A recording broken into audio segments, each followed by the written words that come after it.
在一個清冷的冬日，年輕的天才小提琴家海文走進了老收藏家的私人琴房，這裏存放着世界頂級的弦樂器。海文受邀前來挑選一把琴，以參與一場極其重要的全球巡演。他首先被正中央幾把新製作的提琴所吸引，他們選用最上等的楓木，琴漆閃爍着如鏡面般的光澤。海文試拉了幾下，聲音清脆嘹亮，透着一種初生之犢不畏虎的銳氣，像極了此時充滿壯志的他。然而，當他的目光掃向房間的角落時，他愣住了。那裏躺着一把木頭色澤暗淡，甚至顯得有些滄桑的老琴。琴身上布滿了細微的裂痕，指板因長年的按壓而磨損下陷，邊緣處甚至能看見木頭原本的紋理，顯得落寞而陳舊。海文問：他看起來已經老到快要散架，這真的還能發聲嗎？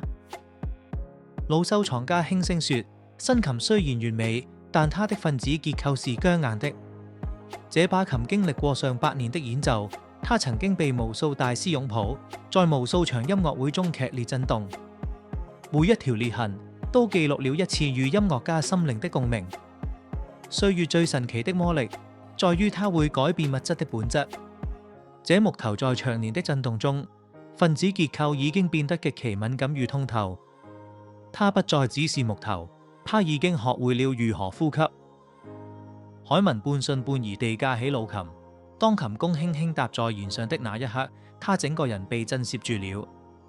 那不是平庸的聲音，而是一種深沉、溫潤且帶有豐富情感層次的音色，仿佛琴身裏住着一個歷經滄桑卻智慧豁達的靈魂。比起新琴那種單薄的嘹亮，這把老琴展現了一種能夠包容一切、充滿共鳴的深度。海文看着那些曾經被他視為衰老與崩壞的痕跡，此刻竟像是閃耀的勳章。海文頓悟了，歲月並非毀滅者的利刃，而是雕刻家的巧手。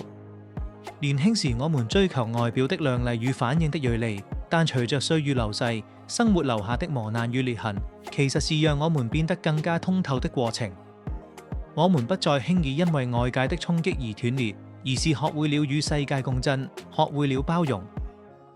老去不是價值的消逝，而是深度的凝練。